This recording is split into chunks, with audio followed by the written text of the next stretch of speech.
Hello, and welcome to my video on some things you may not have spotted while travelling from the London Underground. This video is of course inspired by Jeff Marshall's fantastic Secrets of the Underground series, which is worth watching. I'll leave a link to a playlist in the description.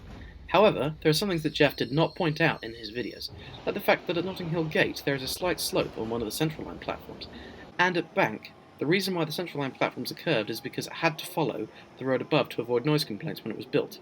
So why not come with me as I take you through some more interesting secrets on the London Underground. To start the video, let's talk about Holland Park, a relatively quiet station on the Central Line between Notting Hill Gate and Shepherd's Bush. The cool thing about the station is that until around 2016, it still had a lot of signage and tiling from the 1950s. Even after the station was refurbished, they gave it some nice retro signs that give the station a nice distinct look. Some of the original signs were retained, like this light up, way out sign, and this no exit sign, which dates back to 1900, when the station opened on the Central London Railway. An odd thing, though, is that the line map on the westbound platform is retro, while the one on the eastbound platform is modern. Anyway, come check out Holland Park. It's a nice, quiet, and beautiful station. The next secret I'm going to talk about is at Baker Street, a very busy interchange in northwest London. The secret involves the Bakerloo line and Jubilee line. Before 1979, the section of what is now the Jubilee line between Baker Street and Stanmore was part of the Bakerloo line. This is very important to a thing I will talk about later. At Baker Street, they had extra platforms of the Bakerloo line for the Stanmore branch, and as you can see from this accurate map, there are still some tunnels that connect the two lines today. They appear to be rarely used, if ever, but if you stand near the southbound Jubilee line platform or the northbound Bakerloo, you can sometimes hear the sound of another train down the tunnel on the other line. Unfortunately, I couldn't capture the tunnels myself, as I don't work for TfL, but if you can see them from a train, let me know.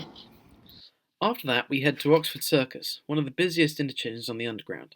This station was completely rebuilt in the 1960s when the Victoria line arrived, with a new ticket hall being built under Oxford Circus itself. However, two of the exit-only ways out of the station are located in very special buildings that are a textbook example of how 120 years ago all the lines in the Underground were run by different companies.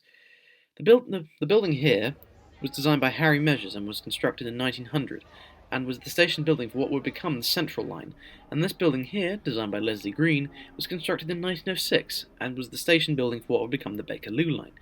Both buildings have since been used for commercial purposes.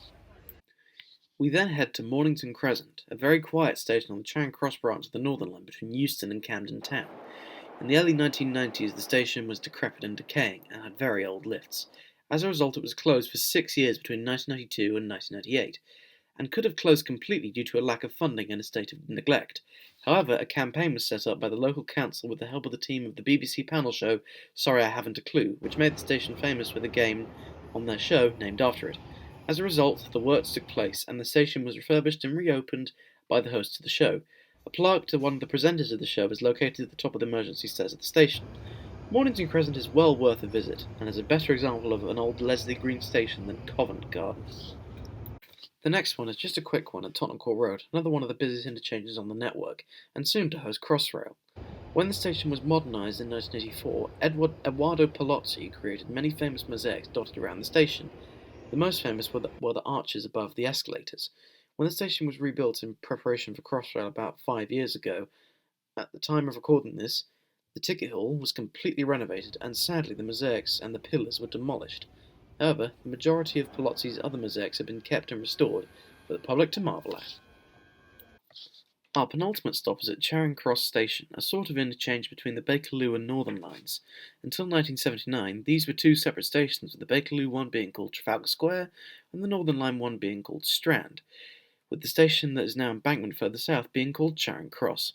When the Jubilee line was built, they connected these two stations up with the Jubilee line, and a very long corridor connected the other two lines. This here is a time-lapse of me walking from the Northern to the Bakerloo line.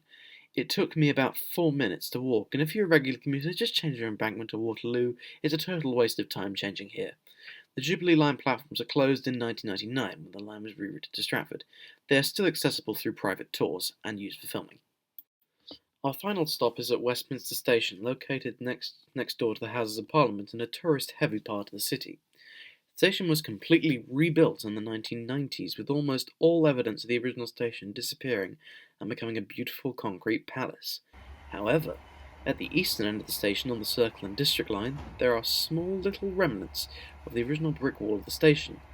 Also, the station is notable for having the largest Costa coffee in the underground, although I don't think that is really a secret. He also, funny enough, had to get the same guy who stopped the Leaning Tower of Pisa from falling over to help with grouting during construction to protect Big Ben from falling over.